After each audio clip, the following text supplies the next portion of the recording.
السلام عليكم ورحمة الله. أهلا بيكم في فيديو جديد. النهاردة هوريكم خامة من خامات قماش التنجيد، خامة كتان. الخامة دي اسمها ترند ولسه نازلة جديدة.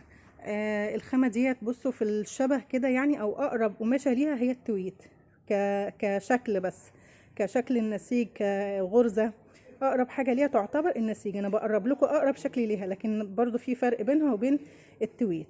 بس أنا عايزة أقول لكم إن هي خامة جميلة قوي ما شاء الله.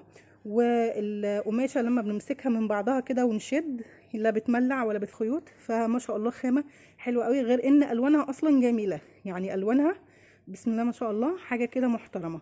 الالوان غنيه كده واللون جميل. يعني يمكن كمان الكاميرا مش مديه حق، مش مديه القماشه حقها زي ما انا شايفاها في الطبيعه كده. تمام. فهي في الحقيقه اجمل بكتير من الكاميرا. ان انا شايفه عيني شايفه الحقيقه وعيني شايفه الكاميرا وانا بصور دلوقتي. هي في الحقيقه اجمل ولونها اجمل. تمام.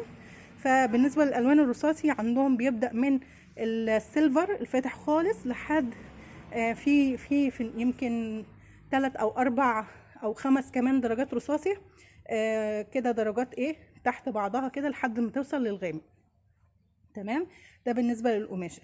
بالنسبه للكوشن بقى، فالعميل اختار ان الكوشن يبقى بينك ساده كده، عايزه يكون فاتح. برضو هو الدرجه مختلفه في التصوير عن الحقيقه، فالكاميرا بقى يعني مش بنقدر نظبط فيها الالوان بالظبط زي الحقيقه. تمام.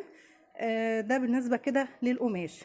طبعا انا بصور لكم الشغل عندنا من اول ما بنجيب القماش، وبعد كده بصور النجاره، بصور الخامات التنجيد، بصور التنجيد واحنا شغالين فيه، وبصور الفينش النهائي خالص قبل ما بنسلم الشغل للعميل.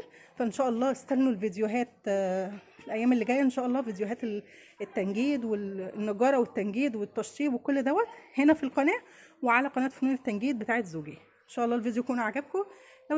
لو استفدتوا من الفيديو اعملوا لايك واشتركوا في القناه، والسلام عليكم ورحمه الله.